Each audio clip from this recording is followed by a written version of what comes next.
Hello, welcome back to my channel. എല്ലാവർക്കും റിയാസ് വീഡിയോയിലേക്ക് സ്വാഗതം.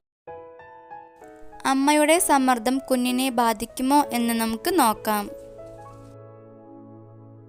അതിന് മുന്നേയായി എൻ്റെ ചാനൽ ആദ്യമായിട്ടാണ് ആരെങ്കിലും കാണുന്നത് എന്നുണ്ടെങ്കിൽ ഒന്ന് സബ്സ്ക്രൈബ് ചെയ്യണേ. ആ തൊട്ട് കാണുന്ന ബെല്ലൈക്കൺ കൂടി ക്ലിക്ക് ചെയ്താലാണ് ഞാനിടുന്ന എല്ലാ വീഡിയോസും നിങ്ങൾക്ക് നോട്ടിഫിക്കേഷൻ ലഭിക്കുകയുള്ളൂ.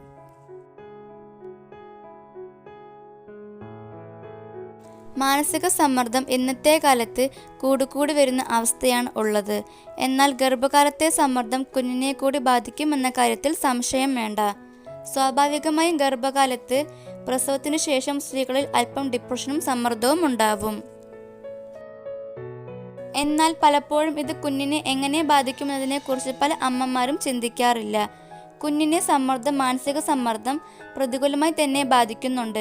പലപ്പോഴും ഈ സമ്മർദ്ദം കുഞ്ഞിനെ ഭാവിയെ തന്നെ പ്രശ്നത്തിലാക്കാനും സാധ്യത ഏറെയാണ്. പല ആരോഗ്യ വിദഗ്ധരും പറയുന്നത് മാനസിക സമ്മർദ്ദം പലപ്പോഴും കുഞ്ഞിനെ പറഞ്ഞ സമയത്തേക്കാൾ മുൻപിലാവാൻ കാരണമാവുന്നുണ്ട്. അതായത് കുഞ്ഞിന് പറഞ്ഞ ഡേറ്റിന് മുൻപ് തന്നെ പ്രസവിക്കാൻ ഗർഭിണികൾ കാരണമാവുന്നുണ്ട് എന്നാണ്.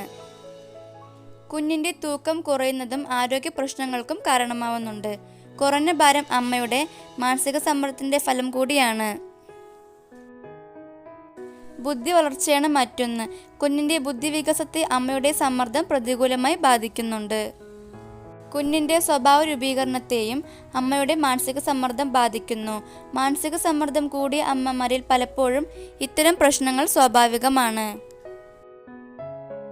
Thank you for watching.